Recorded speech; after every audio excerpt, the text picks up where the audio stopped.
L'auteur du Moi est belge et avocat. Il s'appelle Alain Berenbaum, a déjà une vraie carrière littéraire derrière lui, mais il vient surtout de remporter le prix Rossel 2014, qui est une sorte de prix Goncourt pour la Belgique. Alors, nous l'avons rencontré à son cabinet de la rue de Florence, une superbe maison Art Nouveau.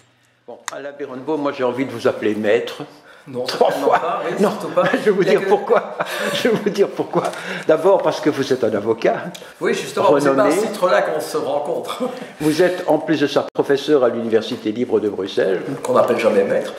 Oh, il n'y avait que Sacha Guitry qu'on appelait maître comme écrivain. Vous savez, au début de ses films, il recevait toujours ses comédiens. C'était très curieux comme mise en scène. Il recevait d'abord les comédiens qui allaient jouer dans son film, Michel Simon, Pauline Carto, Fernandel, et alors qui en jetaient du maître. Alors vous êtes également maître parce que vous êtes maintenant lauréat du prix Rossel, qui est une sorte de Goncourt belge. Pourquoi on peut dire ça comme ça. Maintenant, vous venez de parler de cinéma. J'ai remarqué en entrant chez vous dans la salle d'attente, deux belles affiches de Jacques Tati. Oui, qui sont dessinées par Pierre Etex en plus. J'ai vu, j'ignorais que Pierre Etex dessinait. Oui, il avait été assistant d'ailleurs de Tati, et il a fait quelques beaux recueils de dessins plus tard. Et ce sont des originaux à mon avis, non? Non, ce sont malheureusement des reproductions. Oui. Bon, aujourd'hui on vous voit en tant qu'écrivain, mais vous êtes également un avocat. Ouais. Et vous êtes un avocat malgré tout réputé, en Belgique en tout cas. Et puis, il n'y a rien à faire, il y a les caricatures qui tournent autour de quelqu'un.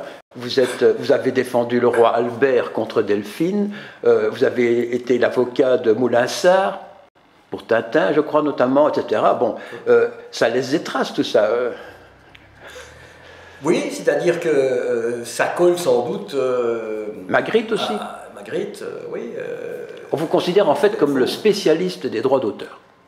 Oui, c'est ça. Caricature aussi ou c'est la vérité? Non, c'est vrai, je suis spécialiste droit d'auteur, c'est la matière, le cours de l'ULB, c'était le cours de droit d'auteur.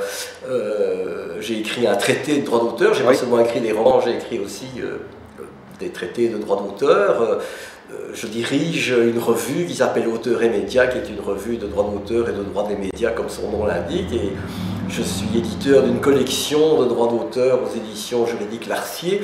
Donc oui, j'ai tout un pan de ma vie qui est en effet tourné vers le droit d'auteur. Oui. Et qu'est-ce qui prime? C'est l'avocat ou l'écrivain? Non, je pense que les deux, c'est vraiment... Je suis totalement schizophrène, ça me convient bien. Vous êtes aussi un dingue de cinéma, hein? Et je suis toujours cinéphile. Oui, vous avez eu Delvaux comme professeur. J'ai eu André Delvaux. Et vous êtes aussi administrateur de la Cinémathèque de Belgique. Oui, c'est ça, membre du bureau de la Cinémathèque de Belgique et administrateur. Oui, c'est toujours ma passion, en effet, le cinéma.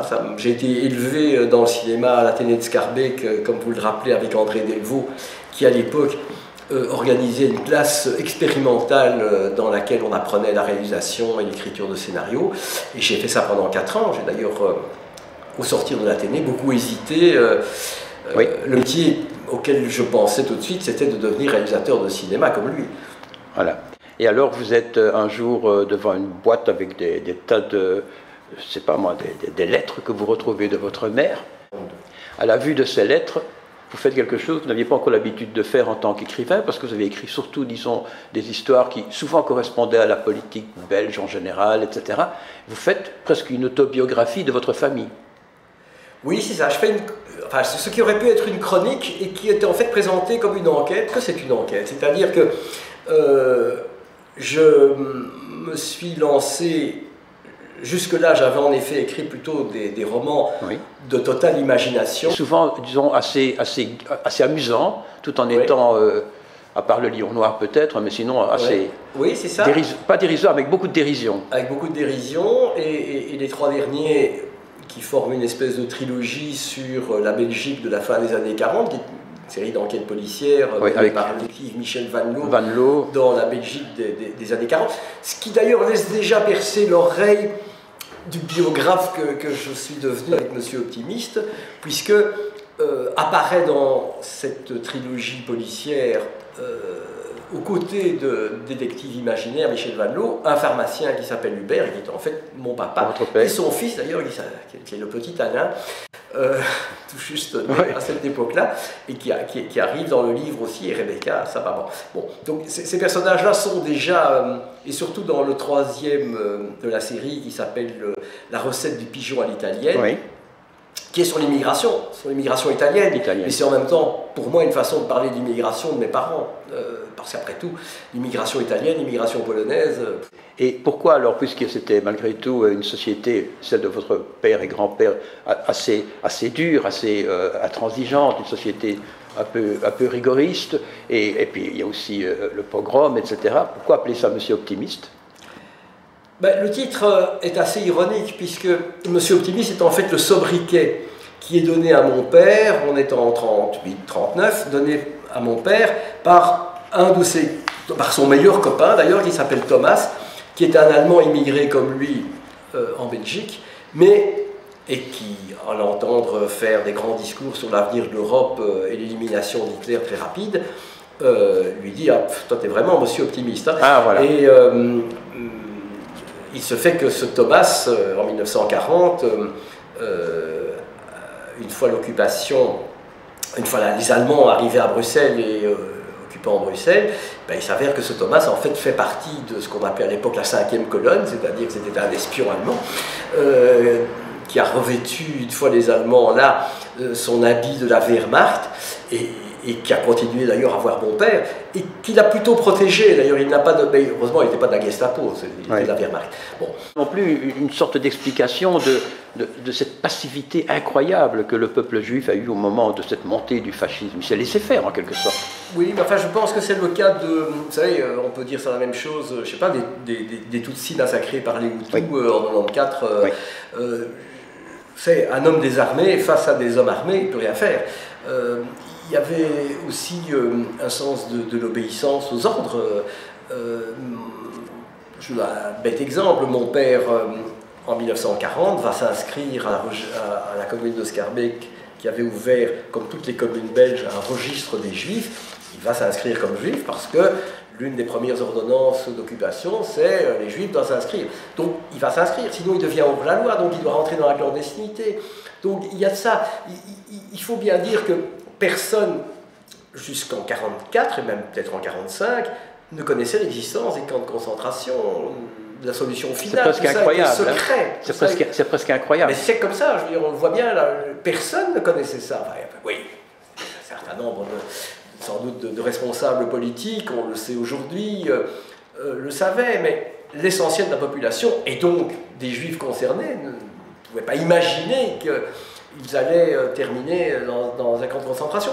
Ce qu'ils pensaient, c'est que les Allemands les détestaient, et donc qu'il y aurait, comme c'était le cas en Allemagne à partir de 1933, des mesures humiliantes, brutales, des interdictions professionnelles, éventuellement du travail obligatoire, mais pas plus. Donc, et tout ça c'est mis en place très progressivement. Comme je disais, mais très vite. Mon père, oui, mais progressivement. Mon père s'inscrit au registre des Juifs parce que tout simplement, il ne veut pas devenir hors-la-loi, il veut continuer à travailler, enfin, à vivre plus ou moins normalement. Donc, il va s'inscrire. L'étoile jaune, le port obligatoire de l'étoile jaune ne vient que quelques mois plus tard. Puis, la convocation à la caserne de Saint, la plupart des Juifs installés en Belgique vont y répondre, tout simplement parce que c'est une étape de plus, mais chaque fois c'est un petit saut en avant. Et personne ne sait qu'en allant à la caserne de Saint, c'est fini, on est mort. Puisque c'est à partir de la caserne de Saint, de Malines, que sont partis les convois vers les camps de la mort. Quelques mots sur le prix Rossel quand même, parce que le prix Rossel n'est pas tellement connu en France, mais on peut considérer que c'est le Goncourt belge. C'est le principal prix littéraire belge. D'ailleurs, il a été créé par je crois que c'est le fils du créateur du soir, et avec Charles Plisnier, qui avait obtenu le prix Goncourt en France. Oui, c'est le premier Belge qui a eu le prix Goncourt pour Faux Passeport. Magnifique bouquin, et c'est une magnifique coïncidence. D'abord, j'adore ce bouquin, c'est un de mes bouquins de Chevet. Et c'est aussi un bouquin, quelque part, sur le cosmopolitisme faux passeport. Comme son nom l'indique, c'est en fait un règlement de compte au sein du Parti communiste. Nous sommes dans les années 30, et c'est un beau livre sur la circulation à l'intérieur de l'Europe. Et le prix Goncourt, bon, c'est un prix de 5 000 €, je crois. Le prix Rossel, oui. Oui, le prix Rossel, mais c'est également une reconnaissance. C'est une reconnaissance. En Belgique, c'est la plus grande, je pense, au niveau de... littéraire, oui, c'est la plus grande reconnaissance, du côté francophone en tout cas, sur le plan littéraire. Et c'est évidemment important pour un écrivain parce que c'est en même temps une reconnaissance par ses pairs, puisque le jury est composé pour l'essentiel d'écrivains. Oui. Mais il y a Hartmann, il y a Günzig que nous avons reçu dans l'émission il n'y a pas tellement longtemps, qui lui est peut-être le plus jeune. Il y a Mertens, qui est le président du jury. Qui est le président du jury. Et vous avez obtenu 6 voix contre 3, c'est bien ça? Enfin, pas contre. 6 voix de préférence par rapport à 3 à quelqu'un d'autre, c'est ça? Voilà. C'est une bonne cote, ça, non? C'est une bonne cote, oui.